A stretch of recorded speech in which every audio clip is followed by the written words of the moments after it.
Welcome back to Ritual Hobby and Art. This video looks at a series of paintings I did of scenes at Cades Cove. Cades Cove is an isolated valley within the Great Smoky Mountains National Park. It was a settlement for numerous families, with its peak population occurring in the mid-19th century. Settlers remained there until the 1930s, when residents were removed by eminent domain for the formation of the national park. The Great Smoky Mountains National Park is the most visited national park in the United States, with a yearly visitation greater than Yosemite, Yellowstone, and the Grand Canyon combined. Cades Cove is one of the most popular attractions in the park and is known for its historic buildings, beautiful landscapes, and wildlife, especially black bears. The paintings in this series come from one single day's visit in May of 2024. This was my first visit to the cove, but certainly won't be my last. It was a primarily overcast day, and that will translate into the tone of the paintings.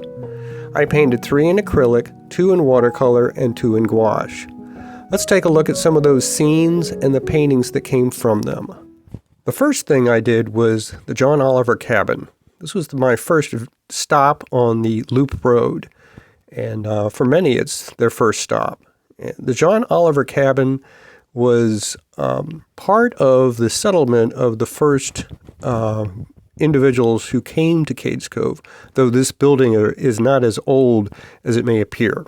And so this building actually dates from around 1850, and they came in around 1818. So, and there's more information on this cabin that you can easily find online. But as I walked up the path up towards it, I wanted to capture the way it looked with the trees in the back and the fence in the foreground. And so this one was done in acrylic.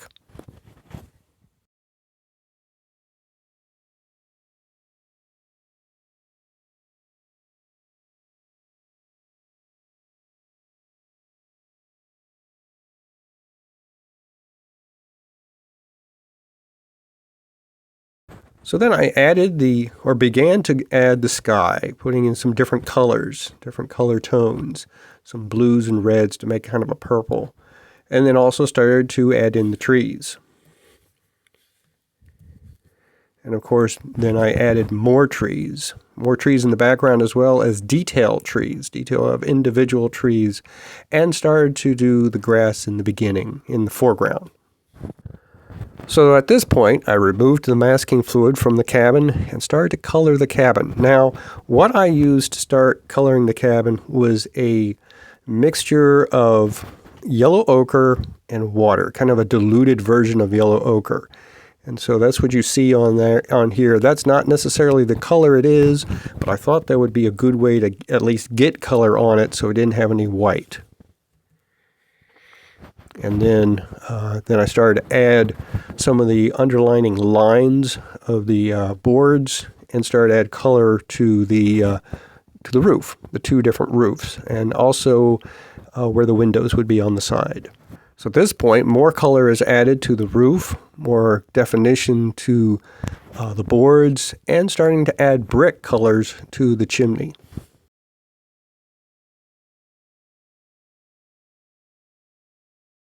So the completed picture shows a little more definition to some of the trees, especially the one to the left. It's got some white in it. I've got fencing that's added not only in the front, but also to the right of the structure and a little to the left. And I've also added in color for the area that it's sitting down on is kind of a gravel ground area. It's not grass specifically, and there's also a trail to the right. The fence in the front may not be correct as far as perspective, but it still gives you that idea of coming up the walkway and seeing the house on the other side of the fence. The next thing I did was the Methodist Church.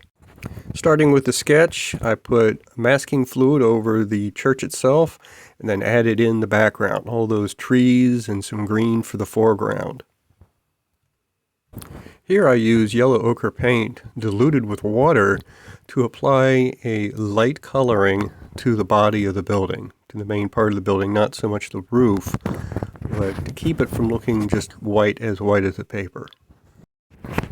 This is also being painted in acrylic paint.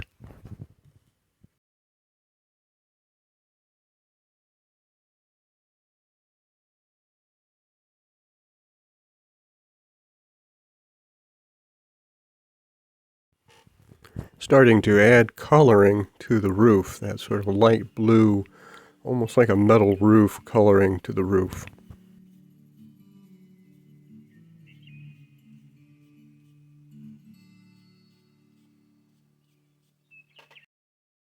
Here I'm using an index card to provide sort of a barrier for continuing to add color to the roof, keeping a straight line at the bottom so it doesn't bleed into the body of the building.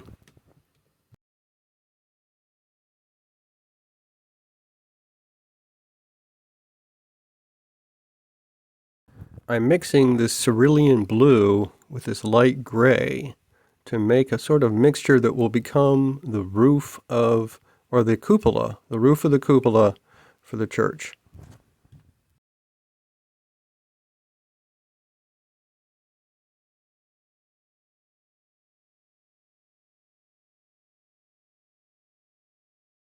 I've already started to create the vertical struts or the vertical lines on the roof using a lighter color here. And I continue to add that here to this part of the roof.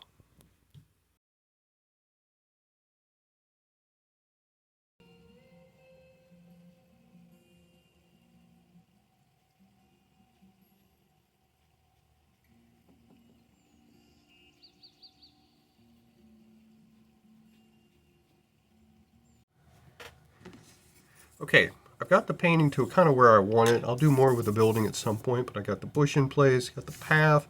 So the next thing I'm going to work on is the gravestones, which if you look at the original picture, you see there's several of them out there. But to get them to kind of look right so they're not just jumbled around, I'm going to use perspective. Now, perspective is not something I use a lot in my paintings. And some people are like, hey, how come you're not using perspective? Well, that's just the way I want to be. But I'm going to need it for this. So I've decided on a focal point over here, and then using my T-square, I'm going to line up where things are going to go.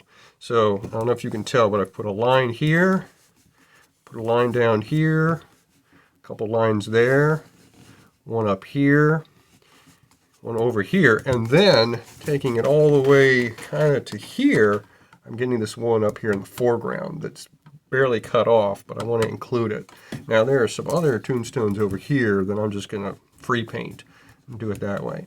This way hopefully they'll look at least, they'll look like they belong and they're not just point. And there's some others that I'm not putting. There's some closer to the building that I'm going to free do, but these others we're going to try to do it sort of with some perspective. So let's see how that works out. Okay, so now you can see I've drawn a lot of those, sketched. So now you can see I've sketched a lot of those gravestones into place. And that's really just to kind of help guide me in how I'm going to paint that out. There's a lot of little ones in here, and there's more little ones, and I think they're going to end up being specks. I did add some of these additional ones over here. So the next thing to do is to just kind of paint those in using, since this is acrylic paint, I don't have to worry about mixing anything up that's already on the paper. It'll probably go in with a white first, then gray, and white highlights, dark, that sort of thing. This is probably my first time doing cemetery stones of this kind. I've done a painting based on God's Acre at in Winston-Salem, at Old Salem, which are just, they're not vertical gravestones, they are horizontal, and lots of them. So for this one, this will be the first time, but it's gearing me up for some other paintings of cemeteries, in some of the hidden cemeteries in Appalachia. So not necessarily at Cades Cove, but other places. So it's be some good practice.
Now, in my painting, I'm not going to get into writing names on stones. They're just not. I might make an indentation or something where something has been, but I'm not going to get fancy enough to write down actual names. This is about all you're going to get. Sort of an. There's more to it on this stone, but I don't really want to get into it.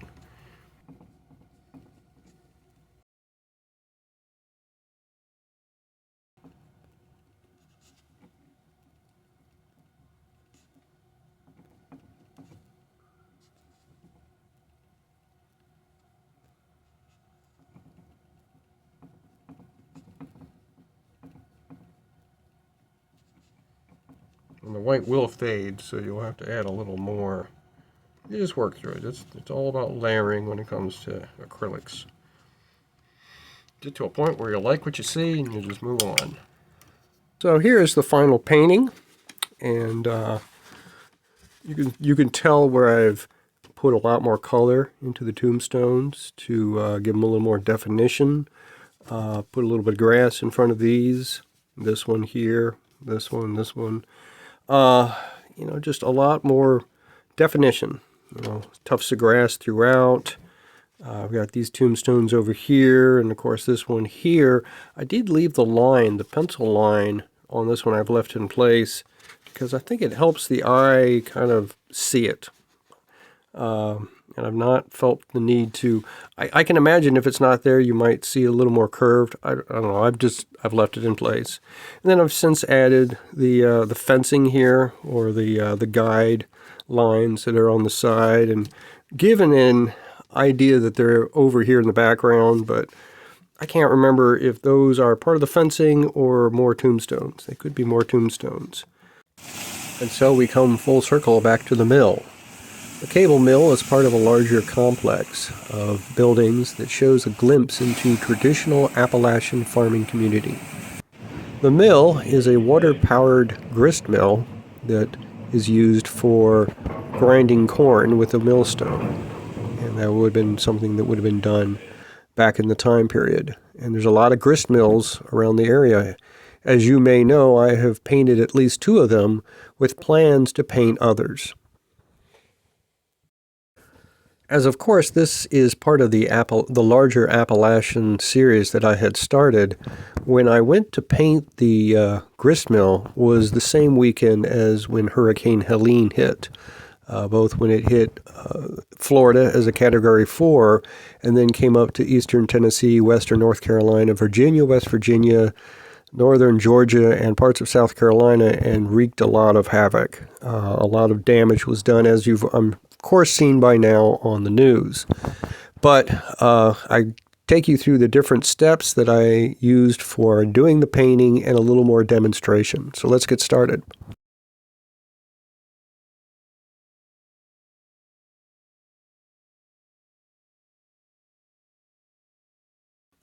After putting down green, sort of a basic sap green, yellow green for the background, I then used my liner brush mixed in with some brown and water and just really work that in to get it on here to make the trees. Brush in the water, just really good, kind of getting in there with the paint, working it onto the brush, getting the brush really loaded up.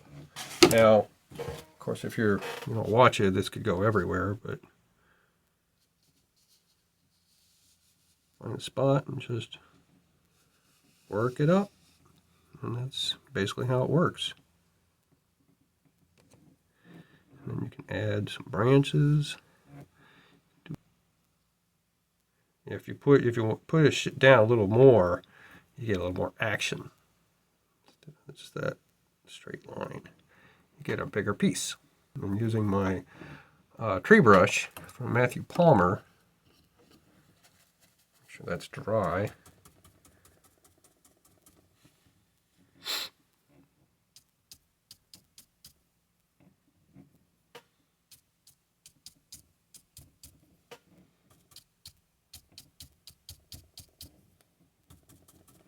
Because this is acrylic, we can put several layers on if we want to.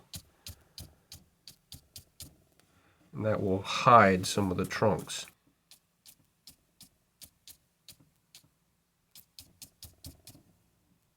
Getting a darker sap. Some of these things out here. There we go.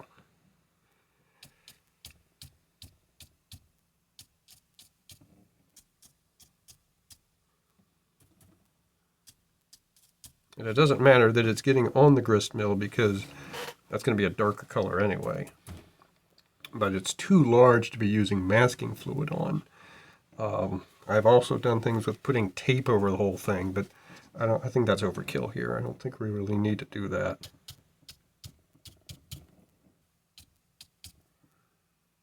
Yeah, it gets a little messy back here, but the forest is messy. I want to maintain some of the sky because you can see the sky, and I want to kind of maintain that. Let's see right here, though, I need.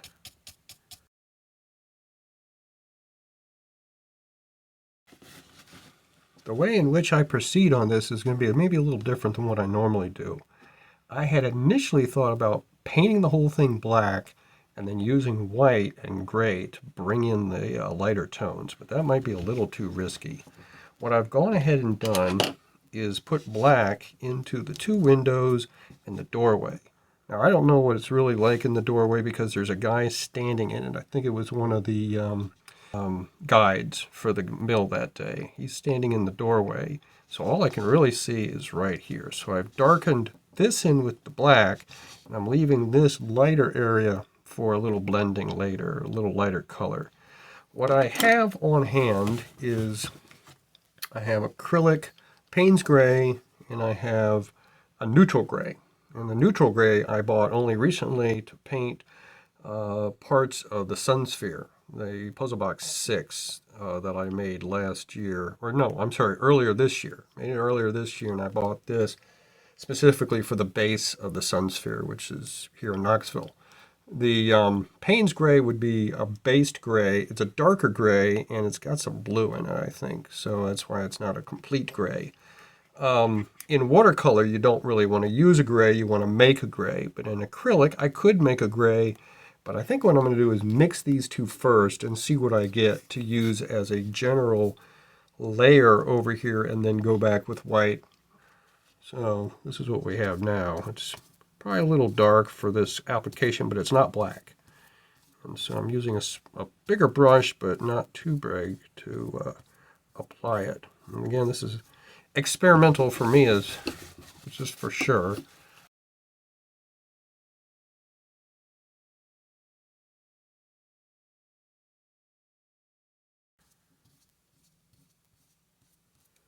And the idea is I'm putting this down to be a base color.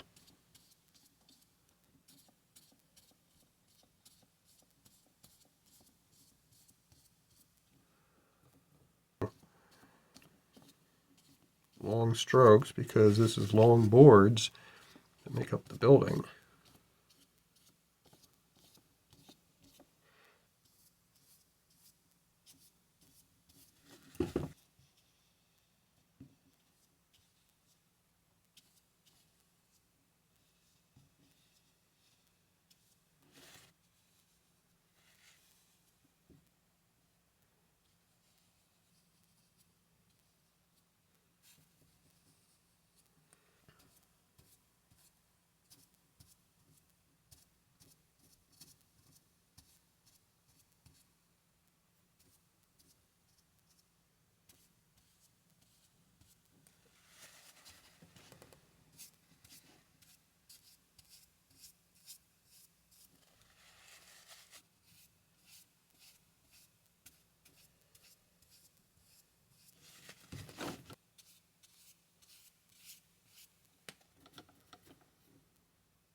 Well, so there are some additional colors in here, such as not only grays and whites, but there's some reds and browns. So I've mixed up a little bit of brown and red, some alizarin crimson, and some umber, I believe, to make a sort of a color. I think a Van Dyke red may also work, and I do have that, so that could be used. Let's start getting some of those colors on down here.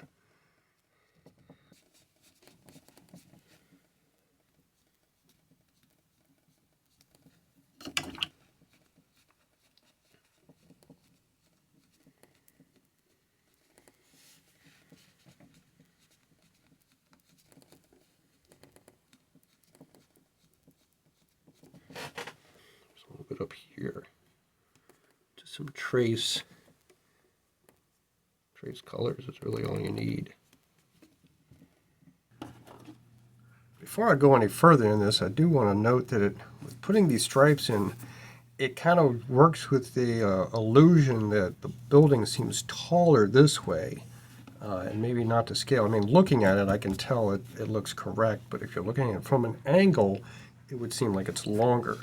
What will probably happen is when I start putting the horizontal boards in on this side, that will balance everything out.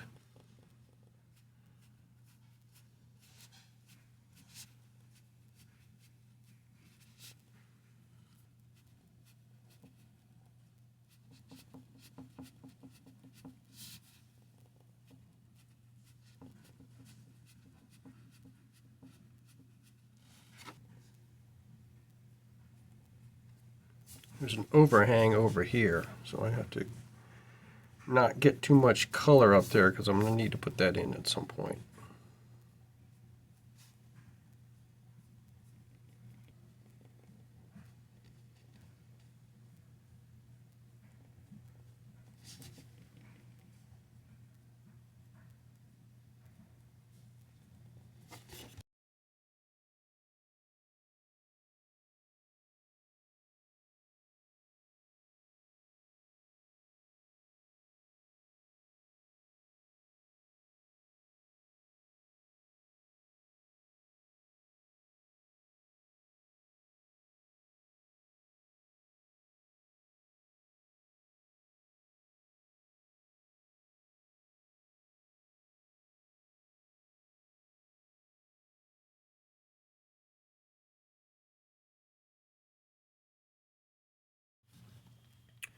There's several more steps that still have to be done. I went ahead and put in the rails for the walkway. You might see a little hidden one right here, a ghost pattern where I put it in based on the way it looked in the photograph, but that doesn't work with my actual walkway. So I had to get that out of there and put in something. It was mainly this one. I had to put in a rail that really complemented my walkway better. I still need to do the roof, add the shingles. I still need to color the water wheel and do the chute. The chute and the roof just have a base color put down. There's a lot more definition that has to be added there. And of course, all the stuff down below. So rather than taking up more time in the video, I'm going to go ahead and do all of that stuff, and then I'll show you the final result. As far as the walls are concerned, I kind of like where they are. There's always more stuff I can add, more color I can add, more definition, but sometimes a painting gets to a point where I kind of like where it is, especially now that I've added the shutters for the windows and, of course, put in that dark color under the eaves. With putting the roof shingles on, that might give that more definition. So I'll go ahead and finish all this and show you the final result.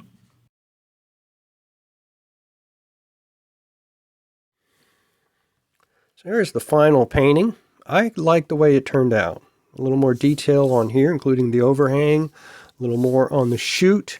The water wheel is finished with water and water splashing into the water down here, adding stonework to the bottom of the building. This area over here was really kind of difficult to work with, and so I just left it the way I did. More vegetation down here to kind of cover up the loose spots, and I think I added a little more back in here as well. All in all, I like the way it turned out. Going forward, I think I'll do a video sometime in late November or into December of autumn scenes. And I'll pick up the Appalachian scene sometime next year. Maybe working on my lakes, the TVA dams, that sort of thing. But for now, I thank you for watching, and I'm going to leave you with the rest of the paintings I did in this series to kind of close it out.